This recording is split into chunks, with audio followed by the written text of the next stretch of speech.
Welcome to the Cornerstones Pastors Podcast. This is Pastor Scott, and I'm here with Pastor Brian. Hello. And Pastor Matt. Hey.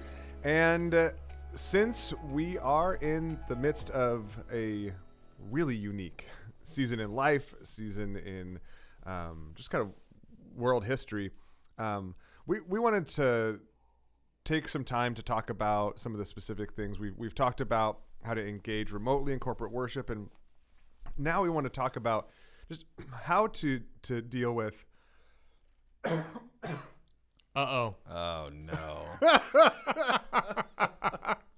Where's Ara? Wow. I just ate a trail mix fruit and nut bar. Sure, Scott. That's what I'm blaming it. Sure. On. One time I was preaching and I ate a whole handful of raw almonds beforehand. That's such a bad idea. Oh my! What was I thinking? I remember just getting up there and Such thinking, a bad "Oh idea. my!" Like a cat was inside my throat, just like clawing at me. I've determined I really can't really eat before preaching. Otherwise, I just end up like burping, like the whole time. Burping. Like it just like talking for 45 minutes after eating. It just so I'm always starving at like 2:00 on a Sunday. Oh, that's terrible, Scotty. You got to eat something. You should eat something. Maybe you should just not have a soda. Have you tried that? Yeah. Is it the sparkling water? Is it the 7 LaCroix Okay, that you're but having beforehand? But speaking of water, can we just make sure that we all are on the same page that if you need to take a drink of water while you preach, it's because you're weaker? I've always thought that. Like, why is it that we don't do that? I don't know. In the Greek, it actually says it in Philippians. The weaker 3. brother yeah, the weaker is the one brother. that drinks water while preaching. Romans 14 is all about the preacher who needs water while he preaches. Is there a good way to drink water while preaching? There's really not, because part of it is how fast we talk, right? Because we talk fast enough that there's not these like natural long breaks for us to drink There's something. breaks for my laughter when I leave room for laughter, so I could take a and drink there's of water, there. and the only thing weaker Lots than of water room. is tea. Like, you're Yeah. like, oh man, because then But you're like, okay, it's so like a even confession. if you talk It's like a slow, confession though, that even if you're I'm going not doing slow, well. there's no way to do it because everyone's wondering if you're going slow because you're taking the drink or not. Yeah. So now you took chi- everyone the right chicken, out of the it. chicken and the egg, right? Yeah. Then now they can't worship anymore. There's some They're pastor who wondering. really struggles with dry mouth who's just gonna hate if this ever comes out. So I'm this sorry, episode, man. so What are you episode talking is about? on how to thrive in times of quarantine. Oh, okay. And the way to thrive in times of quarantine is just, Tangents. I guess, listen to random. Yeah, listen to our rants about random stuff that has nothing to do with it. So everybody's increasingly isolated, right? Like we're increasingly stuck, quarantined in all sorts of different ways. And I think that right now, I mean, we're just getting into this, just entering into what's probably going to be a fairly long season of, or at least relatively long season of social distancing, of isolation. And so we just want to talk a little bit about how to thrive in times of quarantine, how to deal with that. And so I want to start actually with the question, what are some of the obvious ways that a time of quarantine is going to be hard? Like what are the things that, and I mean, there's probably, articles about this out there, and these are the ways that people know, they know, you know what, this is going to be harder than normal. Like what are some of the ways that people see that already? And part of it's just the upsetting of routines. I mean, which is for some people not that big of a deal. Maybe depending on your life circumstances or situation. For other people, is massive. Like, I mean, I think there's a whole slew of people who have homeschooled their kids for a long time, who are kind of a relatively small like niche group that now are just kind of going, well, now y'all need me, because everyone's kids are home from school, and so like now basically we're homeschooling. Like everyone essentially is being forced into that position. And then there's other questions about how that might work with your job, or just there's lots of things are being upset. And so one of the hard parts is just working around this new version of daily life that you just didn't have before. And that's going to be a struggle across the board and bring a lot of hardship with it. Yeah. Yeah, I mean, I think that's a huge one. And I would probably say that there's ways that our rhythms are disrupted that maybe are less obvious than like some of the more obvious ones. Did you even read my questions? I did. I'm looking at it. That's why I'm saying. Are you asking the question for me? No. I'm saying Brian answered incorrectly is what I was saying. But I think there's elements of that are obvious, right? The rhythm of getting up and going to work, the rhythm of driving in your car and being productive in a certain way, the rhythm of going to the store whenever you want to, or getting out whenever you want to. Obviously, those are very disruptive to your normal routines, and the implications of those are also massive for people, right? We're talking about people losing jobs, perhaps. We're talking about people not sure about their financial situation, people not sure about food and access to. I mean, there's massive implications for this. For a lot of people, maybe it's a disruption or a discomfort for a season or extended period of time. But I just want to acknowledge this is also extremely massively hard for a lot of people as well. And those are some of the obvious ones. But then the second question about the less obvious ones. Yeah. It's just, and I think that's actually part of why we wanted to have this conversation, right? Was not just to talk about all the obvious ways this is going to be hard and things you can do to make those things easier, whether it's in the sense of routine or it's in the sense of the financial instability, the emotional and social instability that this brings. But I think we wanted to talk about this so that we could talk about some of the less obvious ways this is going to be hard, and maybe ways that to help people prepare for things that maybe they don't see coming over the course of the next few weeks.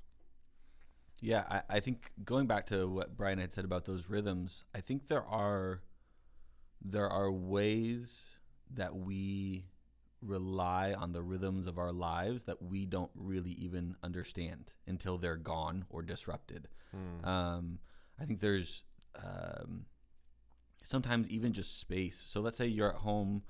Okay, so there's a lot of different scenarios here that we have to consider, because there's some people who are going to be at home by themselves, which has its own complexities, and there's some people who are going to be at home surrounded by lots of other people, either in a family or with roommates. So there's complexity here as we think about the applications of this. But let's say for me, let's say right now, as I think about it, I'm an extrovert, and I like being around people, and we have 4 kids in our family, and so our house is loud. But I think in my own life, underestimated how much I appreciate having some quiet space to think, which is kind of gone. Yeah.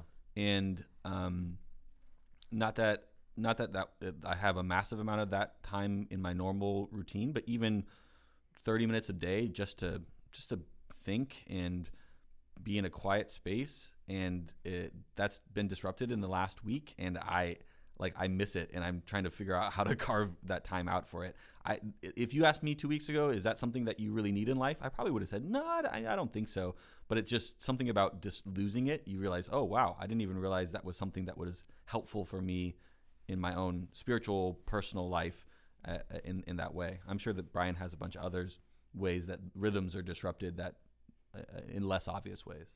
Yeah, well, yours is a great example, because that can seem, even now you say it compared to the obvious things of financial hardship or whatever, and they can seem small. Like it's not obvious, and in some ways it's definitely less like life altering than wondering if you're going to make rent or something. Absolutely. Clearly, at the same time, I think just because they're small in comparison doesn't mean they're going to have small effects in your life. And going for 3 or 4 months without something that you didn't realize was a pretty pivotal thing for how you thought through, like for your kind of your mental, your emotional, your spiritual way of being, and just kind of all of a sudden going cold turkey without it, and you didn't even know it was a thing for you, is a really big deal. And it's going to have effects that don't show up in the next few days, but show up in the next few months. Absolutely. And those are the things where I think even the phrase social distancing, ideally we should probably think of it more like physical distancing, but I think it's going to have the effect for most of us of a social distancing. And there's a way that, I'm the opposite of Matt in many ways. He's tall, I'm short. He's old, I'm young. He's handsome, I'm me. There's a lot of ways. I wanted to see how long he would go. I could go forever, but I don't know if this. But then there are similarities. Neither of us have hair. There's upsides to that. Yeah. So, but I'm someone who tends to, despite the fact that I have a family of 7, on purpose. I tend to be more introverted, and so for me, it's interesting the opposite. There's a way that for me you'd think, oh, good, introverts unite. Now we have all the time to read the books or whatever. Which of course the having time thing is another misnomer that we can talk about later on about the situation. Most people don't have like a lot more time than they used to. Some do, but most don't. But there's a way that the social, like seeing people, interacting with people, is massively important for like human life. Yeah. And when you cut that down by like 80%, all of a sudden, maybe more, you're going to find yourself in these strange emotional or mental spaces and you're not going to know why you're there because you're not going to connect those dots really quickly. But it's going to happen. On top of that, gyms are closed. Like people aren't exercising as much. Maybe there's external pressures. There's this thing, and in our kind of culture and society, we've tended to think of ourselves not very consciously, but we tended to think of ourselves as we're basically like minds. We're just sort of these individual kind of mental people that walk around with bodies that we'd like to like be healthy. And we don't often think about how those affect each other. Right. But like Scott's taught multiple times, like we're whole people, like the body and the mind, like all this stuff, the soul, these are all like connected. You can't just like extrapolate them out and go, oh, well, the body's not doing great, but the mind's fine. They all affect each other. And so not having exercise, having disrupted routines, maybe not sleeping as much or sleeping too much, not seeing people the way you used to, like these are going to be really, really big things that affect you, even though they're not obvious right off the bat. They have massive implications. Absolutely. Yeah, I mean, one of the things, just even as you're talking, I think what this does is it also slows down interpersonal interaction, right? So like what used to be easy and efficient, and you could just like have a quick conversation, like you can't anymore because you're not seeing people face to face. The things aren't happening relationally as quickly, right? And that's you can be like, okay, like that happens, I can just kind of adjust to that. But the area that it makes me think about, that the area that might significantly trip us up along the way, that we aren't going to see coming, is the need for forgiveness interpersonally. Because slowing down interactions with one another isn't going to stop us from sinning against each other. Yeah. Right? Like we're not going to be now all of a sudden like it's like be a perfect world together. Like we're going to neglect one another. We're going to not consider one another. We're gonna act selfishly in relationships with one another, and without the social pressure that like we need to deal with this because we're seeing each other, because we're interacting, because like I think that it's, and this is just another small example. I don't think this is like a huge thing, but I think that it's going to put us in a position where we have to be even more intentional about seeking forgiveness, even more intentional about forgiving others, even more intentional about living out a life of grace. I mean, I think about this even with myself. Like I feel like this whole opportunity has like heightened my expectation for myself and like what I'm supposed to do and like how I'm supposed to respond. Like I'm both supposed to like do more and be more available at home for my kids because now they're home, and I'm supposed to do more at work because everything's so much less efficient, and I'm supposed to like have more time to do all this reading that everybody's like, oh, it's like coronavirus vacation reading lists. Like and so not only are my expectations of myself overblown from what I can even possibly do in the midst of a crisis like this, but my expectations of others then are going to tend to be too. And I'm going to expect them to check in on me, or to be thinking of me, or to be reaching out to me in ways that bridge the gap that we used to be able to. Those things used to happen more naturally, and when they don't happen naturally, like I'm hurt when people don't consider me. Maybe they're living selfishly, or I don't know, right? Person next to me is like hoarding their toilet paper or whatever. Like I just think there's going to be such in times like this, there's even a greater need. There's going to be a greater need for grace, a greater need for forgiveness, not less. And I think those are the types of things that we don't really think about, right? We don't like expect to go into times like this with things like that. And I think, I mean, you touched on a lot of really important things there. I think Yeah. even the idea of expectations in general, like expectations of others, expectations of yourself, expectations of like the expectation aspect of things, and how the distance between us just makes that so hard to live up to those expectations. This is hard. We got to just say that, like, this is hard, and it's hard in a lot of ways, and you need to have. This is a season we need to have grace for other people and grace for ourselves too, and remind ourselves. I'm not saying like, oh, we need to forgive. I'm not like platitudes. No. But like, there's like a kind of accept God's grace to us. yeah. There's a kind of pressure even we put on ourselves in the midst of a crisis like this, especially if you're someone who has responsibility in a job or responsibility in your neighborhood or community, or responsibility in your home or in your family. Like, there's a lot of pressure that we have on ourselves, and a lot of expectations we might have of others and of ourselves in this time. Some of it is like heightened by social media. I think another one of the less obvious things that we might not think about is in the midst of a crisis, we might be checking the news more often and feeling. Let's talk about that. Yeah. That's really. But good. it can add so much pressure and expectation on ourselves.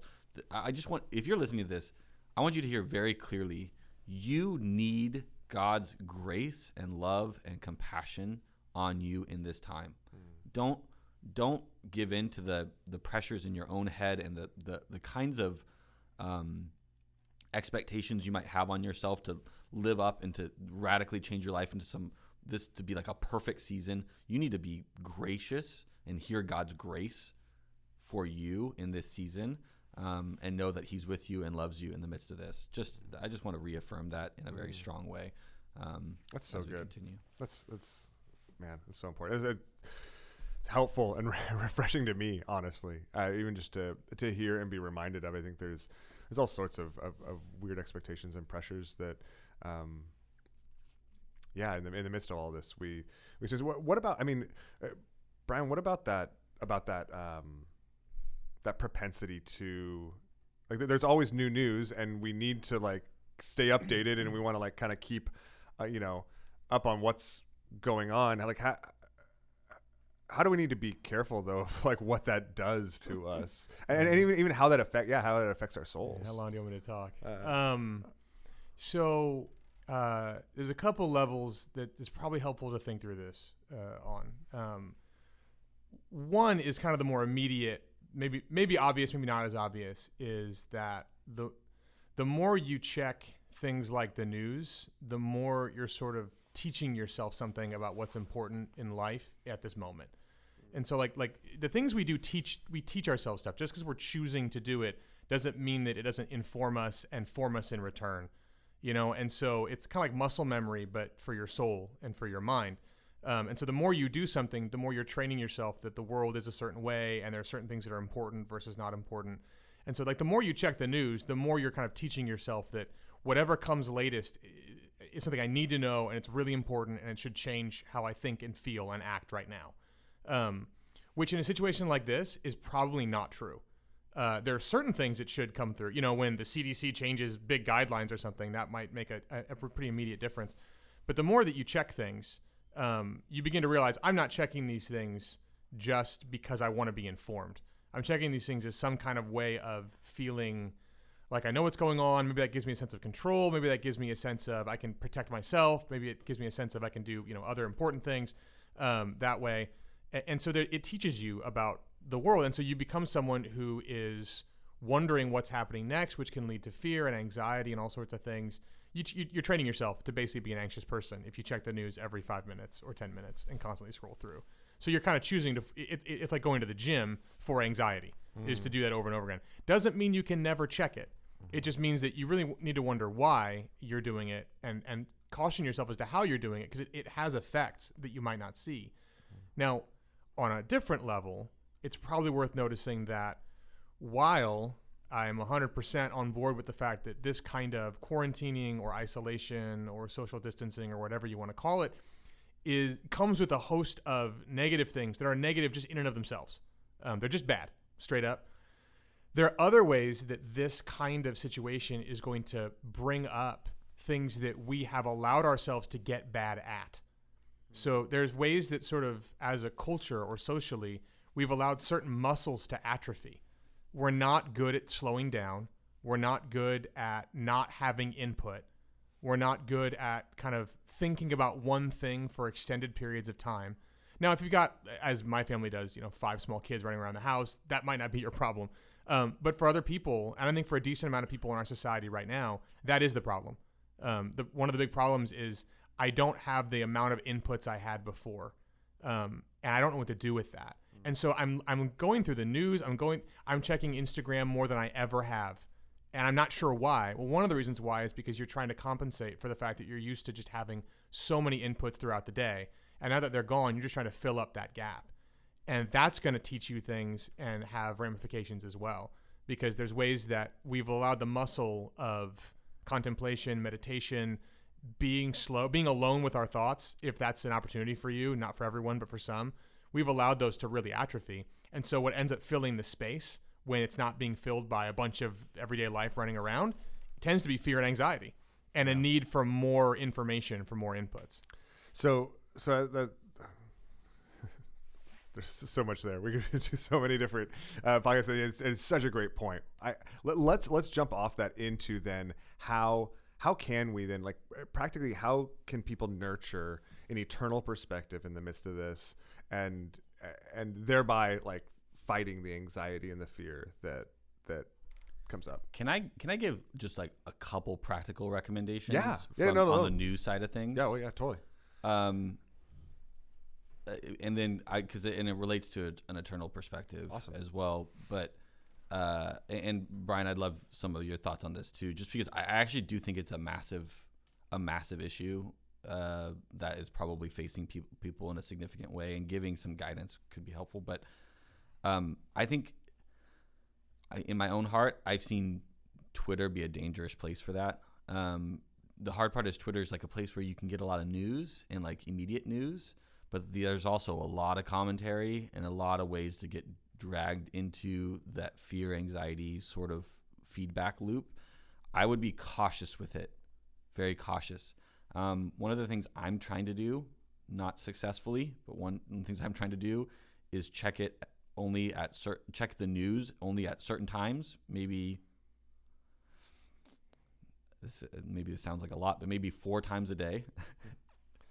I think if people only did it 4 times a day, they would be significantly limiting themselves. Yeah, I think the average feel person would be significantly limiting themselves. I feel like 4 times a day. Yeah. So, and there are some news websites also, like some of the newspapers are providing free access to their information. But I know like the LA Times has a coronavirus page that is dedicated, and it's free, and it's dedicated and updated, I think, only twice a day. So it's updated in the morning and updated in the afternoon. So if you checked it in the morning to see, and the whole point of it is the most important things to know for the morning of Wednesday, March 18th on today.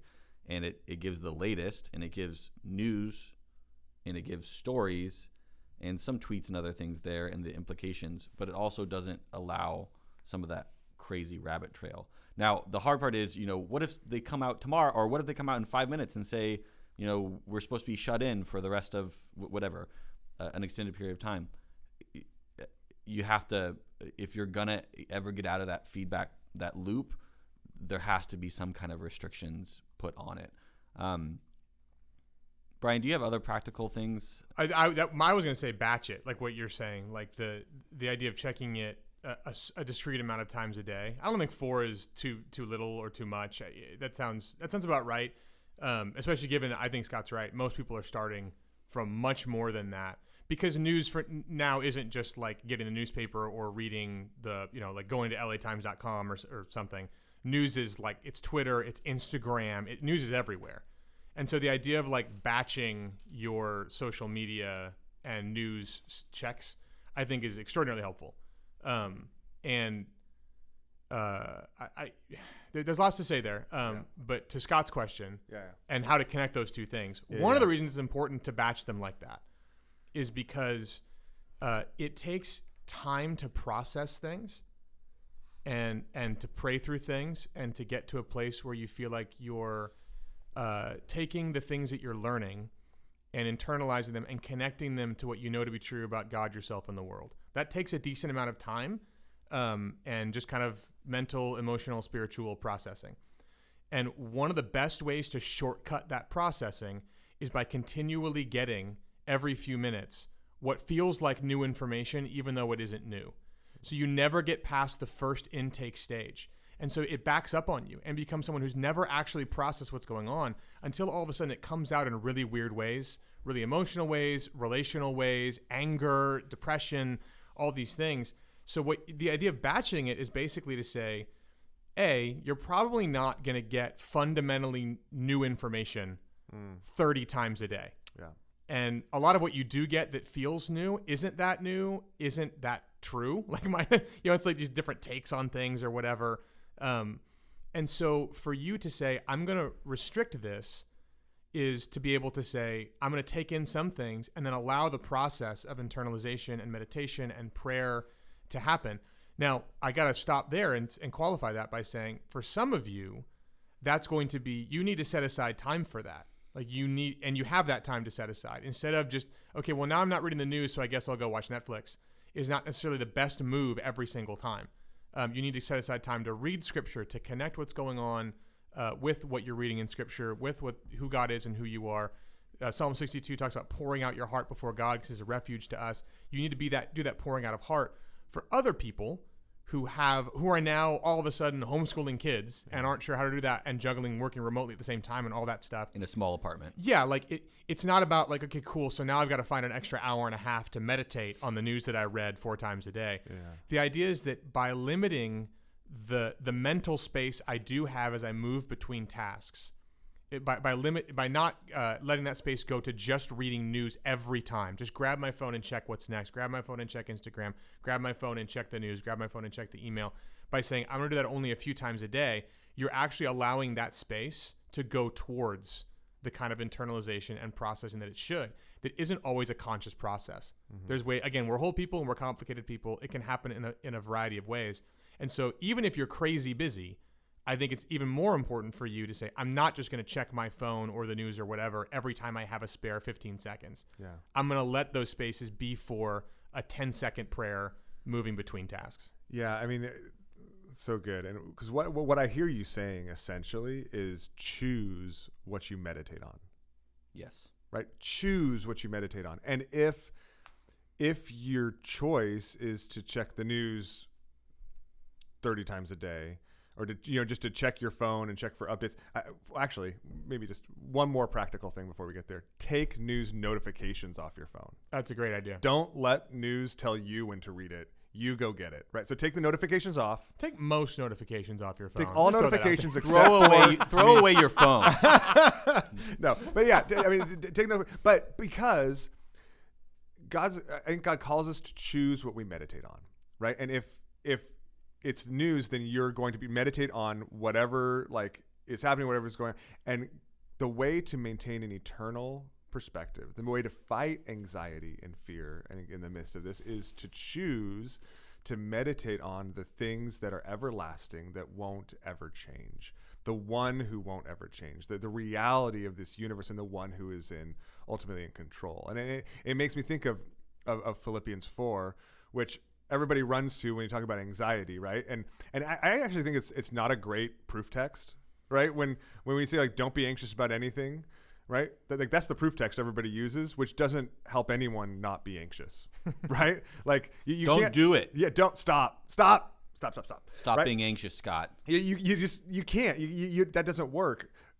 But like most places in Scripture, the bumper sticker proof text isn't helpful, but the passage as a whole really is. And because this is where he says, right, don't be anxious about anything, but in everything by prayer and supplication. In everything with prayer, supplication, making requests, right? Make your requests known to God, and it says with thanksgiving. So it says turning every anxiety as a trigger into prayer, not a trigger into fear, a trigger into oh wait, I'm feeling this way. That means I should pray. right? That doesn't mean I should check my phone again. That doesn't mean I should like look for more information. That this feeling means I should pray, and praying with thanksgiving, right? Recognizing, well, wait, not just what I don't know, but what I do know of what he's provided, what he's done. And then it goes on. It says, and it says, and the peace of God, which surpasses all understanding, will guard your hearts and minds in Christ Jesus. And he says in verse 8, finally, brothers, whatever is true, whatever is honorable, whatever is just, whatever is pure, whatever is lovely, whatever is commendable, if there's any excellence, if there's anything worthy of praise, think about these things. He's basically giving us instruction. Choose what to meditate on. Choose what to think about. Choose what to dwell on. And when your mind is captivated by something and you feel like you can't not think about it, again, choose to turn again and be renewed with the words of Scripture. And then he says, what you've learned and received and heard in me, practice these things, and the God of peace will be with you. And so I think that takes all sorts of different forms. I think that takes the form of reading your Bible. I think it takes the form of reading Christian books. I think that takes the form of listening to this podcast. I think that takes the form of listening to worship music, right? Listening to music with truth. It means, and it means reaching out to one another through text, through phone calls, through emails. That you might not just check in on one another, not just see if somebody has physical needs, but so that you might encourage one another, so you might speak truth to one another, and both choose what you meditate on yourself and help those around you, love those around you by helping them to meditate on the reality of truth as well. Now, the things that we struggle with are going to be hard. And there's a place for just like trying to relax and rest. And there's a place for trying to get informed and make sure you have it. But when any of those things, when Netflix takes over, or when the news takes over, or when anything else takes over, it's because we oftentimes are running away from that kind of the kind of deep meditation on reality that God is calling us to, both maybe with time that we have allotted to that, and like you said, Brian, just kind of along the way, like choosing what you meditate on in response in any given moment. It's so good, Scotty, because one of the things that I've realized, I think I've learned even a lot about my own relationship with God in the last week, because I've realized that there's a little bit of no, there's not a little bit. There's a lot of kind of like a lot of my relationship with God is like performance based, and so in the last week I felt a lot of pressure to have like a close relationship with God, like pressure to be like spiritually thriving in this season. Yeah. And a lot of that has been on me and my own strength and my own ability and doing all these things. I think there's something in what you're saying that is just finding your comfort and refuge in God in the midst of a crisis. That's way different. That's a different kind of relationship with God. It's a kind of relationship with God that says, I'm running to you not as like, I'm going to show you how valuable and worthy and spiritual I am. I'm running to you because this is hard right now. And I need you to hold me. I need you to comfort me. I need you to be my source of strength and refuge, because I'm not strong enough for this. And if you're sitting there thinking, I'm not strong enough for this, God is. And that's what the whole idea of running to him in the midst of your anxiety and the worries of the world is not, here's another thing to do on your checklist of things to do in your quarantine time. It's, there's a God of the universe who loves you and wants to be with you in this difficult season and is there for you. Hide yourself in him. And that's such a powerful truth that I really appreciate from what you said. So good. All right. Well, let's. I think we've gone a little long. Let's end there, and know that we're going to be praying for you. Know that we are continuing to pray for you. Continue to want to serve you and care for you. And if there are specific ways we can be doing that, please reach out. Please let us know how we can serve you. Please let us know how we can pray for you and connect with you, and make sure that you're connected to other believers who can be renewing helping to renew your mind in the midst of this as well. So even if it is virtually, we'll see you on Sunday.